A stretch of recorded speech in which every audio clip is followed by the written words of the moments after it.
Good day everyone, I'm Kyla Jingariet and I'm going to discuss the Unit 2 Corporate Communication in Philippine Society, Chapter 1, Style of Professional Writing. Here's the objective of our lesson. Students are able to know the style of professional writing, adopting a reader perspective in writing, to know the important aspect of professional style, and to know that professional style is a bias-free language.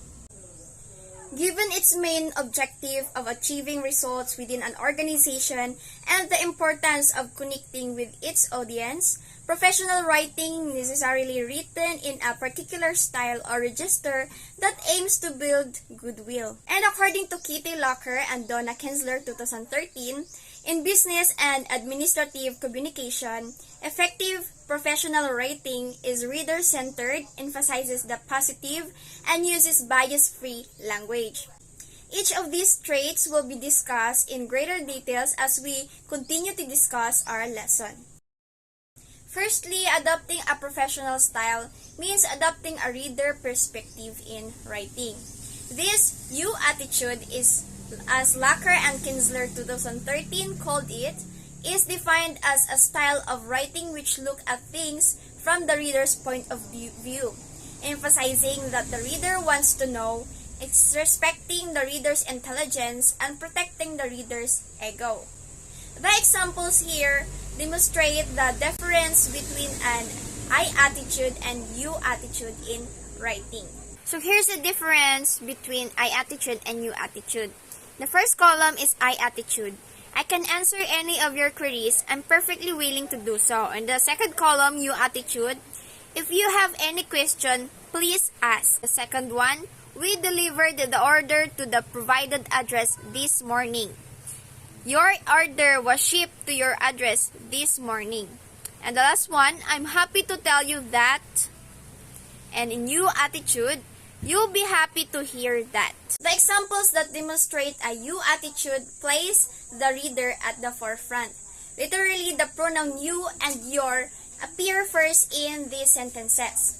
Perhaps more significantly, the focus is on the reader's benefits, what they can receive or do, and what they need or want to know. The feelings and needs of the readers are placed ahead of those of the writer. Reader focus extends to the amount and organization of information. The writer should give the reader exactly the information that he or she has requested or needs.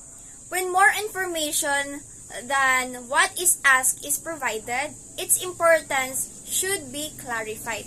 This information should also be arranged to meet the reader's need, with helpful headings, captions and labels, or lists so that the readers may easily find what he or she needs.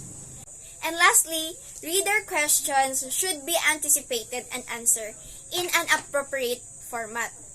Say for example, some professional websites include a section called FAQs, or frequently asked questions, where these questions are listed and answered. And here's the example of it. The second important aspect of a professional style is the emphasis on positive in order to build a positive image and good. All information should be stated positively, which means that there is a focus on what the reader can do rather than on what the writer will not or cannot let the reader do. While all the negative information, if not it's not important, it may be omitted. If it really needs to be said, it should be communicated briefly in a good manner. Alternatively, the reason for the negative news can be given.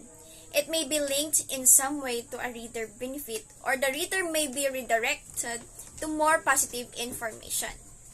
In this kind of writing, words that have a good impact on your reader are more likely to elicit the desired response. A strong emphasis on the positive will influence the reader and build goodwill. For example, a letter communicating the rejection of a request may follow this rejection with information about the next round of applications.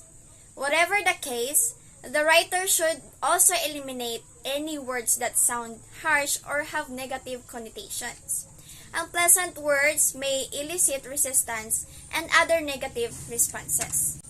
The examples in the table here show how positive wording appeals the reader's sense of cooperation and fairness because sentences are phrased in a non-threatening way. So let's take a look of this table. So the positive wording appeals to the reader's sense of cooperation and fairness because sentences are phrased in a non-threatening way. So here's the negative wording.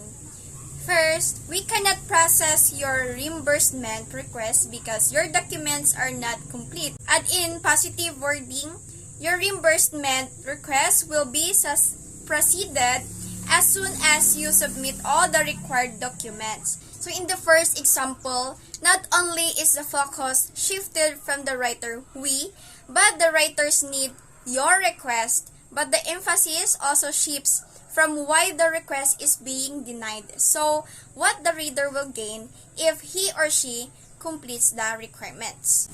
And for the second example in negative wording, we do not reply to emails on weekends. And for positive wording, you may contact us via email and anytime from Monday to Friday.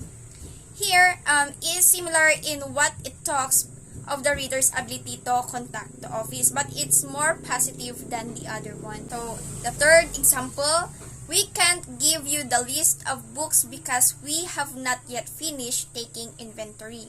And for positive wording, you will receive the completed book inventory by tomorrow morning. So in the third example, a failure is transformed into a promise. The third aspect of the professional style is the use of bias-free language. And lesson 2 of chapter 1 discusses this notion at great length and may be reviewed. To reiterate the context of workplace communication, it is unprofessional and it is very bad form to use language that shows a bias against certain people or groups of people. Just for example, in the patriarchal societies, certain word choices reveal a bias against women, especially those in the workplace.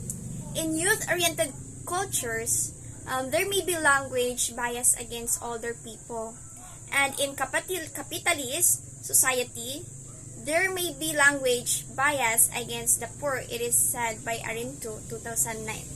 So professional writers and speakers should use that does not discriminate against people on the basis of sex, physical condition, race, age, or any category. This is based on Lacker and Kinsler. The examples here focus mainly on eliminating sexist or gender-biased language because this is particularly prevalent in Philippine society. Examples from other categories may be reviewed in Chapter 1, Lesson 2. So let's take a look of this table. So here is a set 1 on biased, chairman, and for bias-free is chairperson or chair. And salesman to sales representative or rep or staff. So instead of saying salesman, if we're going to say it in bias-free language, we're going to say it in sales representative or rep or staff. And for stewardess, we're going to say it in bias-free language for flight attendant and fireman into firefighter. So here in the first set of examples provided consists of very dated and traditional gender-biased terms. It is customary now to use gender-neutral labels for professions to acknowledge the fact that both men and women thrive in those fields. Set 2 example, women lawyer for bias-free language, lawyer. We just going to say it a lawyer, and woman doctor or in bias-free doctor. Lady president for bias-free language is president, and male nurse to nurse. And for the second set, the gender labels should be omitted as they reveal gender bias expectations in relation to professions. For example, not all lawyers, presidents, doctors, and chemists today are male. Not just all nurses today are female. So we're going to use a bias-free language to have a neutral language. And for the example set 3, manpower to labor force personnel, mankind to humankind, man hours to hours or worker hours, and manning for staffing. The third set consists of taken for granted words which are biased because they suggest that the power in business and the world today comes from men alone. So it's better to have a bias-free language. And lastly, the fourth set, managers and their wives, faculty and their wives. Instead of saying that, we're going to use a bias-free language for managers and their spouses, faculty and their spouses. And dear sir, or in bias-free language, dear sir or madam. Bias set 4 is biased because it assumes that all managers, faculty members, and recipients of form letters are male. So it's really better to use this bias-free language. Professional writing style used because it provides critical information quickly. Professionals expect to receive information as soon as possible. And in this lesson, we have learned that as we write professionally, we should eliminate any words that sound harsh or have negative connotations. We need to choose our words correctly considering our audiences or the workplace settings. So this is the end of our discussion. I hope you learned a lot. That's all and God bless.